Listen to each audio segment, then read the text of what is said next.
चलिए अपन आगे चले बेटा, है ना। ठीक है ना भाई, आप लोग वीडियो को क्या शेयर भी कर दिया करो, लाइक भी कर दिया करो सब बच्चे यार। इससे क्या करते हो तुम लोग हैं? अच्छा नहीं पढ़ा रहा क्या मैं? देखो मेहनत भी कर रहे हैं ना भाई, और आप भी पढ़ो सब बच्चे। ठीक है, चलो शुरू करते हैं अपन आगे ना। देखो भाई, क्वेश्चन नंबर 5 तक हो गया था अपना, क्वेश्चन नंबर 6 चलेगा अब आगे। आपको दे रखा है if capital x, lecture number 3 चल रहा है अपना। If capital x is a matrix in which number of rose a plus b and number of column a plus 2, then y is a matrix of order b plus 1 into a plus 3 if xy and yx both are exist, then ab की value निकालनी है। देखो question number जो 6 है भैया, ठीक है, 6 दे रखा है आपको कि भाई x कोई मैट्रिक्स है हमारे पास, ठीक है ना। उसका ऑर्डर देखो यहाँ पे, तो अपन ऑर्डर लिख लेते हैं। तो ऑर्डर ऑफ कैपिटल x जो है यहाँ पर, रो जो है इसमें ये आ रही है a प्लस बी, और जो कॉलम है इसमें ये आ रहा है a प्लस का 2।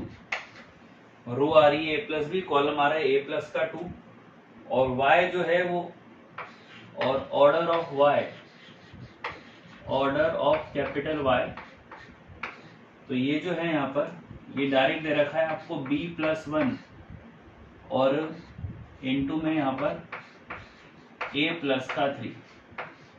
ठीक है भाई, तो ऑर्डर दे रखा है आपको यहाँ पर, x का ऑर्डर है a plus B into A plus 2, और y का जो ऑर्डर है वो b plus 1 into A plus 3 है। वो ये बोल रहा है कि X Y and Y X both are exist, दोनों ही क्या कर रहे हैं, एग्जिस्ट कर रहे हैं भाई। ठीक है, तो देखते हैं भाई a और b दो वैल्यू निकालने के लिए कम से कम दो इक्वेशन चाहिए। तो अकॉर्डिंग टू क्वेश्चन क्या है, देखो यहाँ पर वो बोल रहा है कि X Y exist, X Y जो है वो यहाँ पर एग्जिस्ट कर रहा है। तो अगर एक्स वाई एग्जिस्ट कर रहा है ना भाई, तो अपन इन मैनर ऑफ ऑर्डर अगर अपन देखें तो एक्स का जो ऑर्डर है वो है a प्लस बी इंटू में a प्लस का 2, और जो y का जो ऑर्डर है वो है b प्लस 1 इंटू में a प्लस का 3। भाई जो x का ऑर्डर दे रखा है अपन को a plus B into A plus 2, और y का ऑर्डर है b plus 1 into A plus 3। अब हम लोग एक बात जानते हैं कि जब x इंटू वाई हो रहा है तो ये जो बीच के जो दोनों नंबर्स हैं ये सेम होना चाहिए, मतलब पहले वाली मैट्रिक्स में कॉलम दूसरे वाली मैट्रिक्स में रो के बराबर होना चाहिए। तो यहाँ से ये इम्प्लाइज करेगा कि a प्लस 2 की वैल्यू b प्लस 1 के बराबर है। तो b को इधर ले आओ माइनस बी, तो माइनस 2 प्लस 1, तो a माइनस बी की जो वैल्यू आई ना वो आ गई हमारे पास में -1। a माइनस बी की वैल्यू -1 आ गई, एक इक्वेशन तो आ गई। ठीक है, अब दूसरी जो इक्वेशन है, दूसरी कंडीशन में वो ये बोल रहा है कि y x भी एग्जिस्ट कर रहा है and y x is also exist, y x is also exist. तो जो y का ऑर्डर है वो है b प्लस 1 इंटू में a प्लस 3, और ये जो x वाला है इसका ऑर्डर है a प्लस का b इंटू में a प्लस का 2। ठीक है, b plus 1 into A plus 3 और a plus B into A plus 2। तो सिंपल सी बात है, ये जो बीच वाले दोनों हैं, ये बीच वाले दोनों कैसे होने चाहिए, इक्वल होने चाहिए। तो यहाँ से a प्लस 3 की जो वैल्यू है वो a प्लस बी के बराबर है, तो a से तो a कट गया, तो 3 इक्वल टू में b आ गया बेटा। तो b की वैल्यू देखो डायरेक्ट निकल गई 3। ऐसा क्वेश्चन हमने एक 3.2 में भी करा हुआ है, लेकिन वो थोड़ा सा n इंटू p में रिलेशन वाला था, रेस्ट्रिक्शंस पूछ रहा था वो। तो b की वैल्यू अगर मैं फर्स्ट में पुट कर दूं, put value of b, put value of b in first, तो a माइनस का 3 इक्वल टू -1, तो a इक्वल टू 3 उधर जाएगा प्लस का, तो 3 में से बेटा 1 गया तो कितना बचेगा 2। तो कुल मिला के हमारे पास एक आंसर तो b की वैल्यू 3 आ गई, और एक जो आंसर है हमारे पास, ए की वैल्यू कितनी आ गई, 2 आ गई। तो कुल मिलाकर ए की वैल्यू 2 और बी की वैल्यू 3 जो है वो बी वाले ऑप्शन में अपने पास आ रही है। कौन से ऑप्शन में आ रही है, बी वाले में। इस तरह का सवाल करा हुआ है। अब मान लो ये बोर्ड में आ जाए और आप बोलो नहीं हमारे सिलेबस का नहीं है। भाई क्यों सिलेबस का नहीं है? एक्स को वाई से मल्टीप्लाई करना हम जानते हैं, वाई को एक्स से मल्टीप्लाई करना भी हम जानते हैं, और मल्टीप्लाई कब करते हैं, जब बीच के दोनों सेम आते हैं जब, ठीक है ना भाई, इसलिए बेटा। चले नेक्स्ट।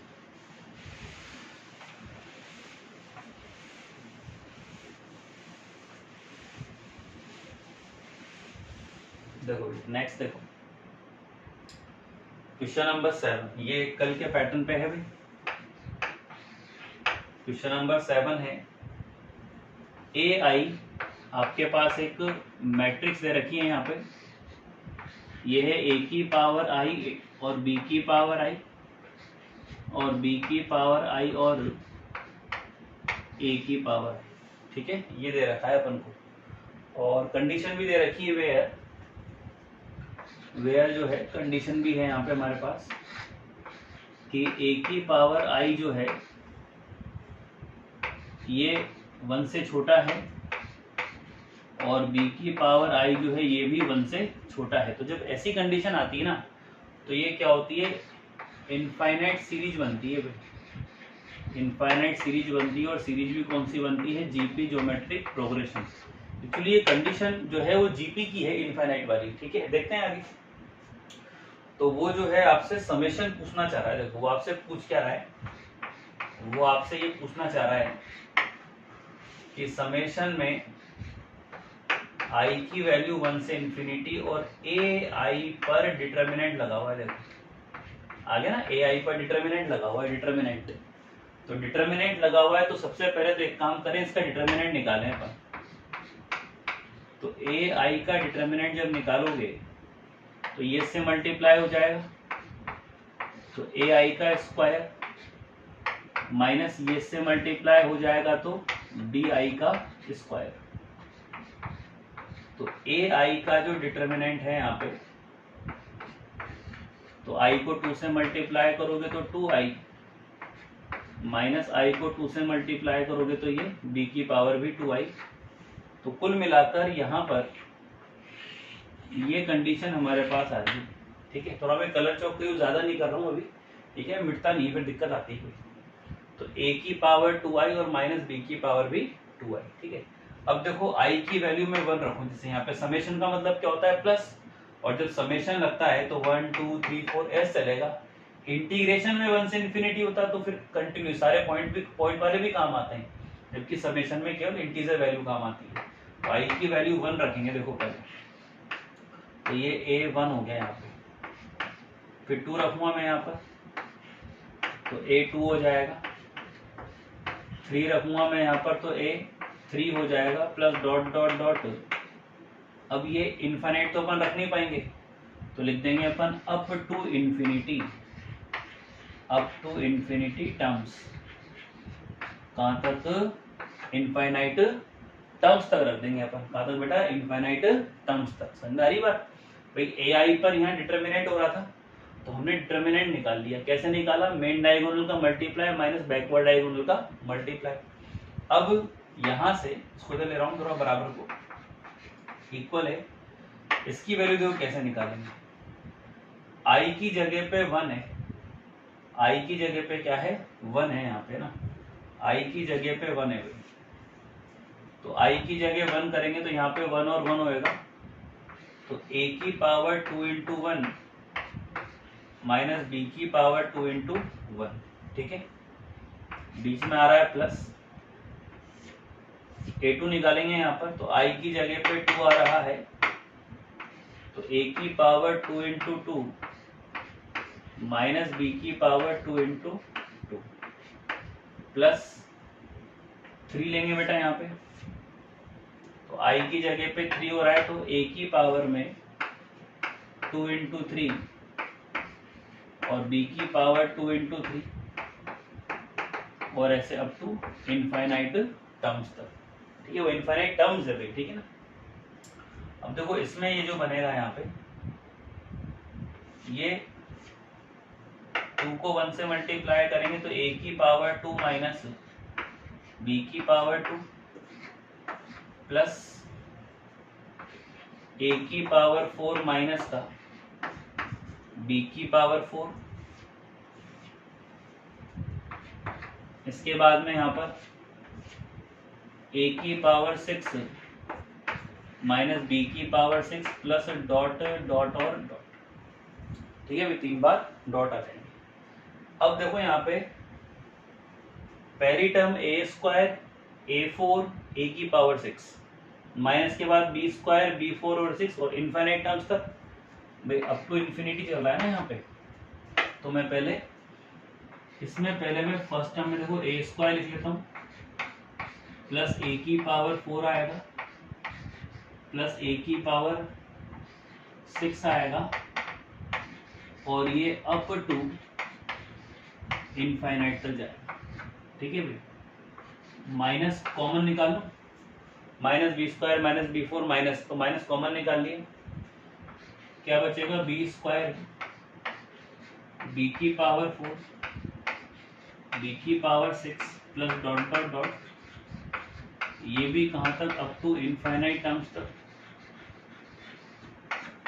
To infinite terms. तो जूम कर लिया करो, भी छोटा लगे तो स्क्रीन बड़ी हो जाती है। ठीक है, अब देखो a की पावर 4 में a स्क्वायर, इसमें से पहले a स्क्वायर कॉमन निकालो, यहां बचेगा 1 a स्क्वायर a की पावर 4, ये जाएगा अप टू इनफाइनाइट टर्म्स,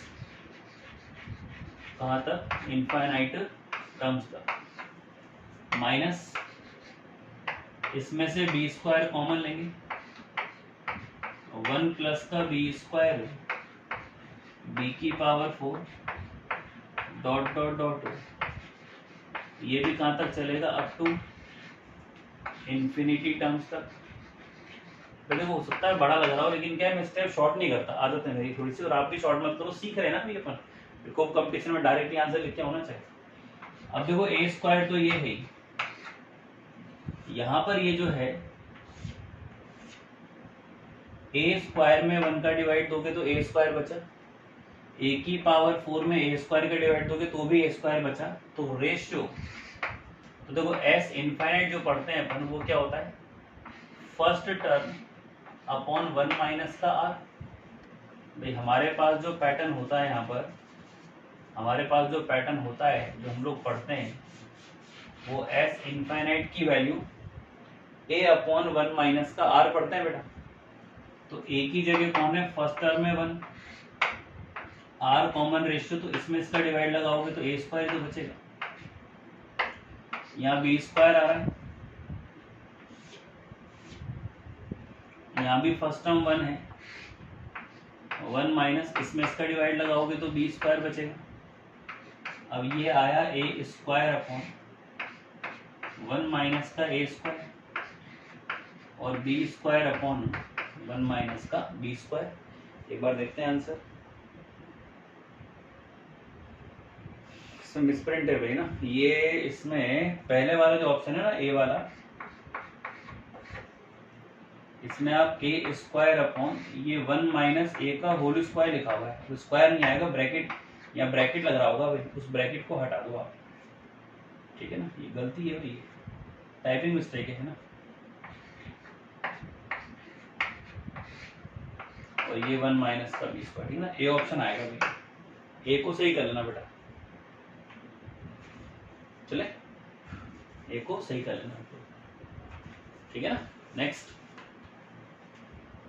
देखो डिटर्मिनेंट है, छोटी डिटर्मिनेंट है 2 पे, हम क्या 3 इंटू 3 की डिटर्मिनेंट का चाहे क्वेश्चन नहीं करेंगे, इनवर्स का भी नहीं करेंगे अपन, पर क्या 2 इंटू 2 की डिटर्मिनेंट तो कर सकते हैं अपन, है ना भाई। इसमें देखो जी अभी हम लोगों ने जैसे पीएनसी पढ़ लिया इसमें, है ना, हम लोग अभी tan थीटा पढ़ लेंगे, इसके अंदर मैट्रिक्स के अंदर वेक्टर का कॉन्सेप्ट अपन ने पढ़ लिया, उसके बाद ये इनफाइनाइट सीरीज आप लोगों ने यहाँ पे पढ़ ली, है ना। अब इस तरह के मिक्सिंग जो क्वेश्चन है ना, ये हमारी बुक्स में नहीं है भाई।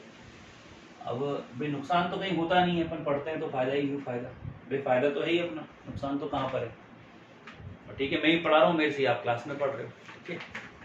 देखो भाई, अभी ये वाला 8 वाला छोड़ेंगे क्योंकि इसमें इनवर्स है तो 2 इंटू 2 का, लेकिन इनवर्स है भाई, है ना। देखो 9th में भी इनवर्स है, लेकिन ऐसे ए नहीं दे रखी, अलग से नाम है बस। देखो 9 दे रखा है अपन को, ए इज नॉन सिंगुलर। देखो ये है ए इज नॉन सिंगुलर। कल ध्यान हो तो कल सिंगुलर का क्वेश्चन आया था, तो जब ए सिंगुलर थी तो ए का जो डिटर्मिनेंट है वो क्या था, 0 था। पर नॉन सिंगुलर है तो 0 नहीं है। क्या होता है नॉन सिंगुलर का मतलब होता है कि वो इन्वर्टिबल है, इनवर्स निकाल सकते हैं उसका। आपको ध्यान हो तो मैंने एक थ्योरम करवाई थी मैट्रिक्स के अंदर ही कि ए बी का जो इनवर्स है वो बी इनवर्स इनटू में क्या होता है, ए इनवर्स होता है। ये थ्योरम पढ़ी थी ना अपन ने, ए बी इनवर्स बराबर B inverse into A inverse. तो वहां पे मैंने 4th चैप्टर का एक टॉपिक पढ़वाया था आपको कि मान लो अगर ए इन्वर्टिबल है बी इन्वर्टिबल है तो दोनों का मल्टीप्लाई भी इन्वर्टिबल होगा। तो यही है इसका मतलब, नॉन सिंगुलर का मतलब है डिटरमिनेंट 0 नहीं है, इसका मतलब ए इनवर्स जो है ना वो एग्जिस्ट करेगा भाई। अभी तो चूंकि अपन ने 4th चैप्टर नहीं पढ़ा तो अभी तो हमको ये थोड़ा सा याद रखने वाली बातें हैं, लेकिन ऐसे नहीं, हम जब 4th चैप्टर पढ़ लेंगे तो फिर इनको याद रखना थोड़ी पड़ेगा, है ना। अभी तो चलो पढ़ना पड़ेगा। देखो ये तो यहाँ पर ये ए इनवर्स एग्जिस्ट कर रहा है। सच दैट है, देखो कैसे है सच दैट। सच दैट है ए की पावर 3 इक्वल टू में ए प्लस का आई, ए की power 3 equal to A plus I, और इनवर्स निकलवा रहा है वो इनवर्स ऑफ, ठीक है। और मैं ये भी लिख लेता हूँ भाई, फाइंड क्या करना है, देखो फाइंड करना है कि ए की पावर 6 माइनस ए की पावर 5 का इनवर्स निकालना है, ठीक है। तो इनवर्स का मतलब -1, चैप्टर नंबर 2 से ही पता लगता है, 3rd भी पढ़ा हुआ है। अब ए की पावर 6 कैसे निकालो भाई, ए की पावर 3 तो है, स्क्वायर कर दें। तो देखो फ्रॉम फर्स्ट इक्वेशन, तो ए की पावर 3 तो है ही, और ए प्लस का आई हो गया भाई। तो यहाँ पर अपन स्क्वायर कर देते हैं। अब ए की पावर 6 तो ये हो गया। अब एक मैट्रिक्स ए है और एक आई है, तो अपन ने कल भी बात करी थी कि अगर एक मैट्रिक्स ए हो और दूसरी आई हो तो आप स्क्वायर डायरेक्टली ओपन कर सकते हो ना। तो ये आएगा ए स्क्वायर प्लस का 2 इंटू ए आई, और प्लस में यहाँ पर आई का स्क्वायर। तो ए की पावर 6, ए की पावर 2, ए को आई से मल्टीप्लाई करेंगे तो ए, और आई का स्क्वायर कितना हो जाएगा आई, इक्वेशन नंबर 2। तो ये हमारे पास यहाँ पर ए की पावर जो है 6 तो आ गया, ए की पावर 6 आ गया। अब ए की पावर 5 आना बाकी है, ठीक है। तो अगेन देखो फ्रॉम फर्स्ट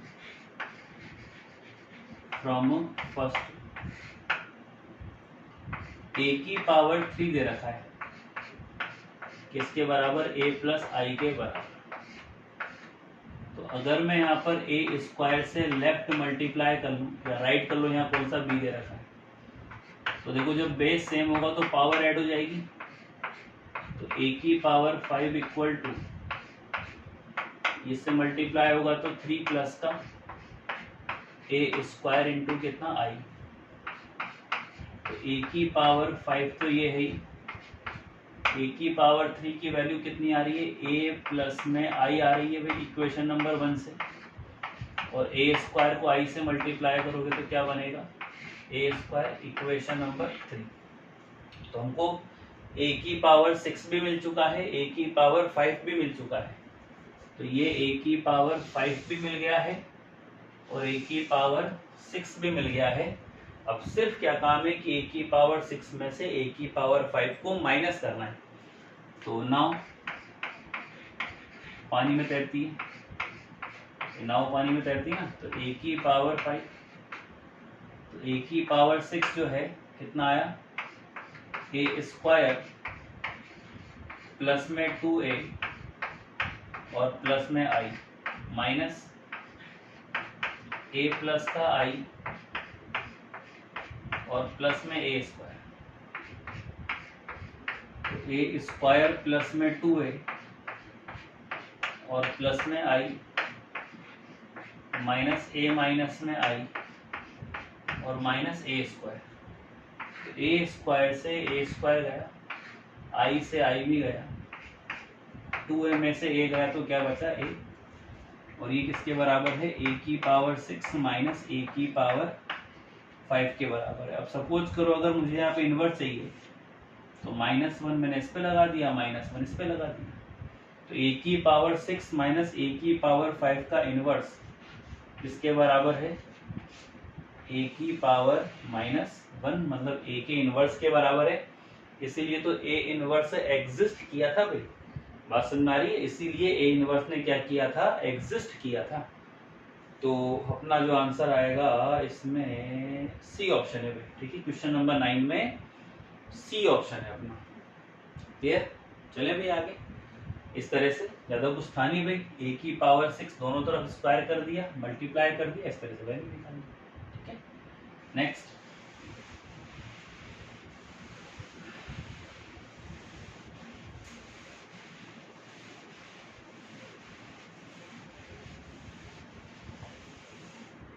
देखो नेक्स्ट है if omega is a complex cube root अच्छा ऑफ यूनिटी।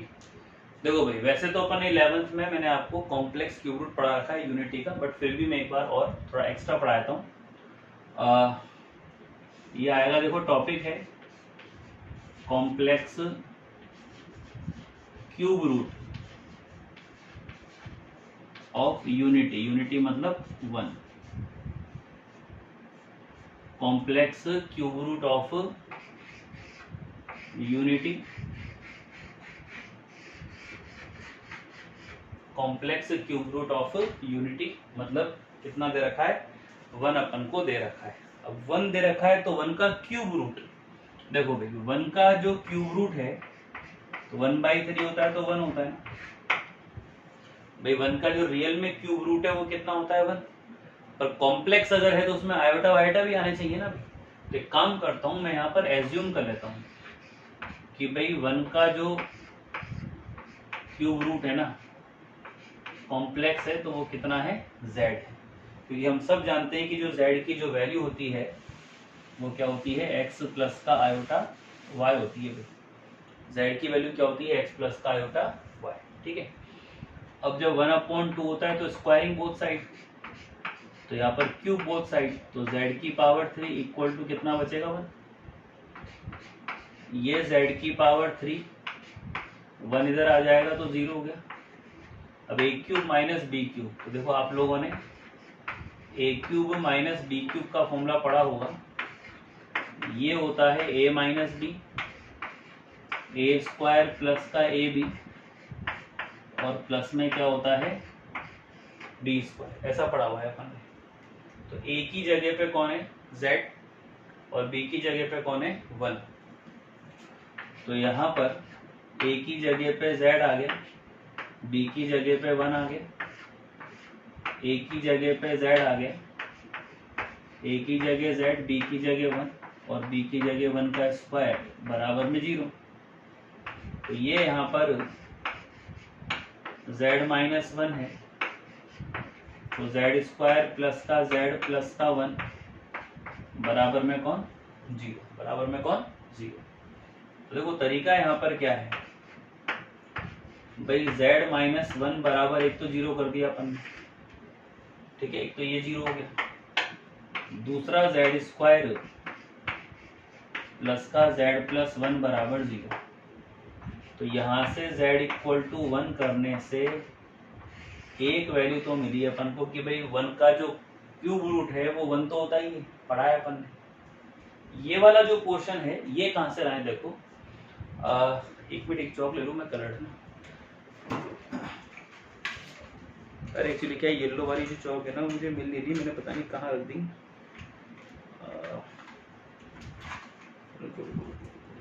ग्रीन लेता हूँ, ग्रीन वाली। देखो देखो तो थोड़ा सा यही समझा दूं एक्स्ट्रा में। देखो हम लोगों ने क्वाड्रेटिक पढ़ी है, तो ए एक्स स्क्वायर प्लस का बी एक्स प्लस का सी बराबर 0। तो अगर फैक्टर करने पे सॉल्यूशन नहीं निकलते हैं तो फिर आप ये श्रीधराचार्य काम में लेते हो ना, x बराबर minus B plus minus under root B square minus का 4ac अपॉन में कौन होता है 2a होता है। पढ़ा है अपन ने ये। तो देखो इसको अगर अपन लिखना चाहें यहाँ पर तो ये 1z स्क्वायर है, तो 1 इंटू जेड है और 1 इक्वल टू में 0। तो z निकलेगा भाई x की जगह से तो z, तो b की जगह पे 1 प्लस माइनस बी स्क्वायर की जगह 1, a की जगह 1, c की जगह 1 अपॉन में 2 इंटू ए। तो यहाँ से हमारे पास वैल्यू निकल के आएगी, यहाँ से ये आएगी वैल्यू निकल के z is equal to -1 plus minus under root 1 minus का 4 तो माइनस का 3 अपॉन में 2। तो z की जो वैल्यू मिली -1 प्लस माइनस अंडर रूट में इसका आयोटा का स्क्वायर इंटू 3 अपॉन में 2। तो z is equal to -1 plus minus में आयोटा अंडर रूट 3 अपॉन 2 आया। इसका मतलब यहाँ पर z की वैल्यू ये और आ गई और z की वैल्यू ये अपन को 1 यहाँ पे मिल ही रही थी। तो z जो है एक्चुअली वो 1 का क्यूब रूट ही तो है और z होने के कारण ये कॉम्प्लेक्स अलग है ना आयोटा। तो यहाँ पे then complex cube root of unity, complex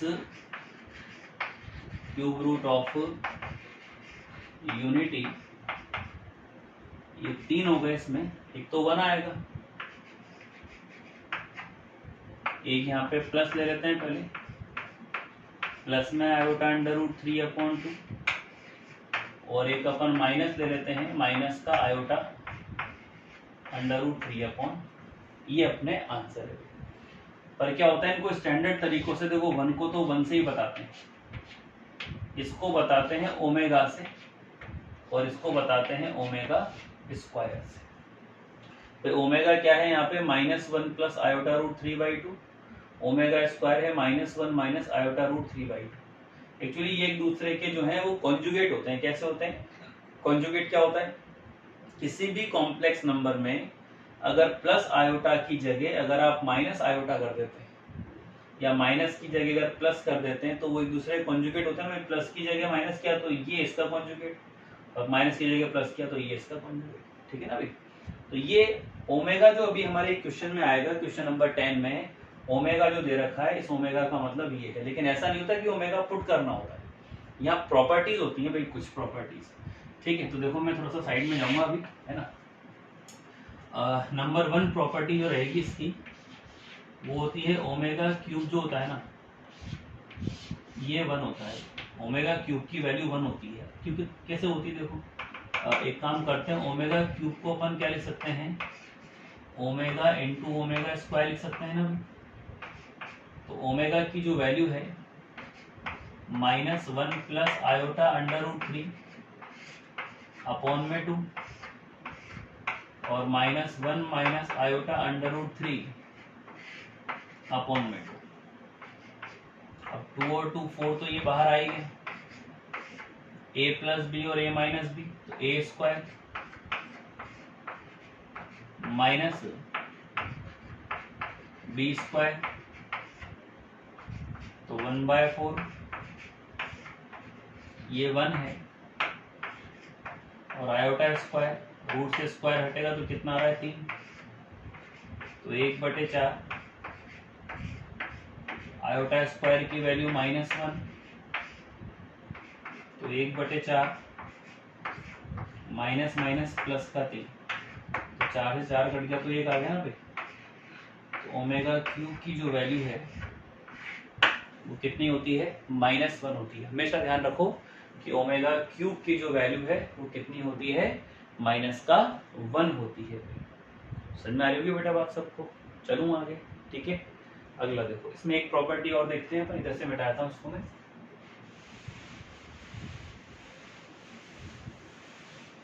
देखो एक प्रॉपर्टी इसमें और पढ़ लेते हैं अपन, काम आ जाए, मान लो आगे आएगी, मैं डिटरमिनेंट में सवाल कराऊंगा ना। 1 प्लस ओमेगा स्क्वायर, इसकी जो वैल्यू होती है ना वो 0 होती है। 1 प्लस ओमेगा स्क्वायर की जो वैल्यू होती है वो क्या होती है, 0 होती है, ठीक है। तो एक काम करते हैं, LHS ले लेते हैं, LHS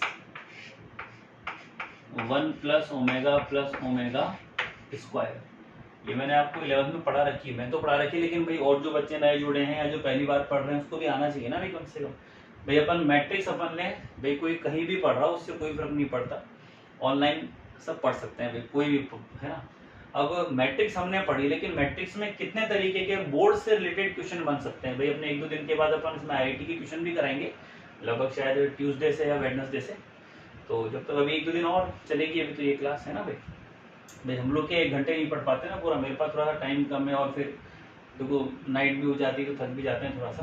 देखो तो 1 की जगह पे 1 है, ओमेगा की जगह ये रख दूँ मैं, इसलिए क्या जितना हो सके शेयर करो, आप लोग जो अलग अलग स्कूलों के स्टूडेंट्स हो, है ना भाई, वो अपने दोस्तों को बताओ कि भाई इस तरह की भी क्लास चलती है, अभी तो फ्री चल रही है बिल्कुल, है ना, यूट्यूब पे है तो कोई दिक्कत ही नहीं है। और इसको शेयर भी करा करो, अपने व्हाट्सएप के स्टेटस पे भी लगा लिया करो, अगर आपको कोई दिक्कत नहीं हो तो। भाई दिक्कत हो जब तो मत लगाओ, है ना। देखो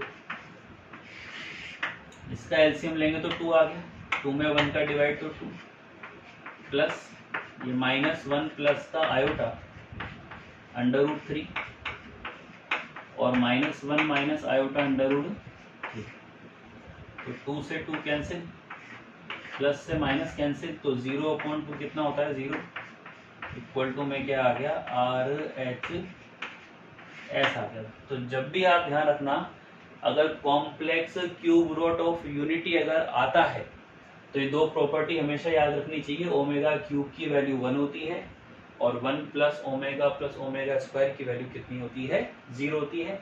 कैसे आया, मैंने डायरेक्ट लिखने के बजाय आपको थोड़ा सा एक्सप्लेन करने की कोशिश करिए, समझ में आया होगा भाई। 11 चैप्टर का क्वेश्चन है ये, मतलब 11 क्लास का क्वेश्चन है। वैसे तो ये बुक्स में तो नहीं होता, NCERT में भी नहीं है, और भी बोर्ड्स में नहीं है, RBSC में भी नहीं है, ठीक है ना भाई, लेकिन ठीक है भाई, अगर मुझे आता है तो वो आपको भी आना चाहिए, ठीक है। चले अपन आगे चले बेटा, देखो नेक्स्ट आज का एक क्वेश्चन और कर लेते हैं, ताकि लेक्चर नंबर 3 खत्म हो जाएगा अपना। एक भाई संडे ऑफ रहेगा अपनी क्लास का, है ना, संडे जो है वो ऑफ रहेगा। संडे थोड़ा सा क्या होता है कि बिजी शेड्यूल रहता है, इसलिए, है ना। देखो क्वेश्चन नंबर 10 देखो, omega is a complex cube root of unity. तो क्वेश्चन नंबर 10 में जो है ये दे रखा है भाई, omega is a complex cube root, omega is a complex cube root of unity. तो अगर ऐसा है, अगर ऐसा है तो ओमेगा क्यूब की जो वैल्यू है वो 1 होगी एक तो, and 1 plus omega square is equal to also 0। तो यहाँ पर ये जो दोनों कंडीशंस है ना, ये कंडीशन एग्जिस्ट करेगी, कब एग्जिस्ट करेगी, अगर वो कह दे कि भाई ओमेगा कॉम्प्लेक्स क्यूब रूट है किसका, यूनिटी का। अगर ऐसा कह दे तो लिखना पड़ेगा। अब देखो h दे रखा है अपन को यहाँ पर, कैपिटल H की वैल्यू दे रखी है अपन को, गिवन है यहाँ पर, गिवन है या जीवन है, जीवन है भाई, मछली जल की रानी है, जीवन उसका पानी है। ओमेगा 0 और 0 और कितना हो जाएगा ओमेगा, ठीक है। अब h की पावर 70, h की पावर 70, तो हमको तो h की पावर 1 ही पता है, h की पावर 1 ही पता है, तो 70 कैसे निकालेंगे। वैसा तो नहीं है कि मैट्रिक्स को 70 टाइम मल्टीप्लाई करो। तो क्लास में क्या बताया था मैंने, जब ऐसे एकदम से ज्यादा पावर पूछे, बात बदल गई है ना भाई, एकदम से जब ज्यादा पावर पूछे तो अपन प्रिंसिपल ऑफ मैथमेटिकल इंडक्शन का यूज करते हैं, जिसमें भी अपन सिमेट्री लगा देते हैं भाई। वो कैसे लगाएंगे वो देखो। अभी अगर h की पावर 1 है तो ओमेगा की पावर 1 और ओमेगा की पावर 1 है ना, इसके लिए क्या करना होता है कि अपन को h² और h³ निकालना पड़ेगा, उसके बाद फिर अपन डायरेक्ट आए। भाई 3 स्टेप तो चाहिए। तो एक काम करता हूँ मैं, देखिए h² निकालता हूँ, तो ये h इंटू एच हो गया ना। अब देखो h जो है, एक सेकेंड, अरे वाह ये तो और भी अच्छा काम हो गया। कैसे, ध्यान है कुछ? ये हमारे पास एक डायगोनल मैट्रिक्स है भाई। तो डायगोनल तो मैंने आपको डायरेक्ट ट्रिक बता रखी। तो h की पावर 1 अगर है तो ये DIAG है ना, इसमें तो ज्यादा भी नहीं, 70 भी नहीं निकालना पड़ेगा भाई। ये भी मत निकालो आप, तो छोड़ो हटाओ। हम जानते हैं, वी नो दैट, अरे भाई पता ही था मुझे। तो h की पावर 70 अगर होगा तो डायगोनल में भी यहाँ पे ओमेगा की पावर 70 और ओमेगा की पावर 70 आ जाएगा भाई, 1 1 1। तो h की पावर 70, डायगोनल में तो क्या होता है, अगर यहाँ स्क्वायर है तो स्क्वायर, क्यूब है तो क्यूब, 70 है तो 70, बताया था मैंने 2 वीडियो पहले। अब यहाँ पे अपन 70 की वैल्यू निकाल देते हैं, ओमेगा की पावर 70। अरे तो इजी हो गया। तो ओमेगा की पावर 70 है, इसको अपन ओमेगा की पावर 69 प्लस 1 लिख सकते हैं। तो ओमेगा की पावर 69 इंटू ओमेगा की पावर 1, इसको ओमेगा की पावर 3 लिख करके अगर 69 में 3 का डिवाइड लगाऊंगा तो 23। तो यहाँ से ओमेगा की पावर 3 की वैल्यू 1 की पावर 23 और ओमेगा 1 की पावर 23, 1 इंटू ओमेगा। तो 1 को ओमेगा से मल्टीप्लाई करोगे तो ओमेगा। तो h की पावर 70 की वैल्यू पता चली कि यार ये तो ओमेगा ही आ गया। तो अगर यही ओमेगा आ गया है, अरे वाह यार ध्यान ही था मुझे, तो DIAG, तो ओमेगा लिख दिया। अब डायगोनल ओमेगा ओमेगा किसके बराबर है, h के। इसका मतलब हमको यहाँ क्या पता लगा कि h की पावर जो 70 है इसके बराबर आ गया। अब तो h के बराबर आ गया। तो ये ही अपना जो है वो आंसर है। ठीक है भाई, इसमें अपना आंसर बी हो जाएगा भाई। ठीक है, तो इसी के साथ अपना लेक्चर नंबर 3 जो है वो खत्म होता है। और कल की क्लास अपनी और रहेगी, संडे अपना ऑफ रहेगा, मंडे से सैटरडे तक अपन पढ़ा करेंगे भाई। कभी स्पेशल क्लास होगी तो जरूर मैं उसको अनाउंस कर दिया करूँगा अलग से। बाकी अभी तो इतना काफ़ी है, आप समझो। ठीक है, गुड नाइट भाई। और पढ़ाई करो भाई अच्छे तरीके से, ताकि और वीडियो को शेयर कर दिया करो, लाइक कर दिया करो, सब्सक्राइब तो सबको करना ही करना है बेटा। ठीक है, और शेयर जरूर करा करो भाई, उन बच्चों तक पहुँचाओ जहाँ तक अपन पहुँचा सकते हैं। ठीक है, ओके चलो bye, see you tonight, see you tomorrow.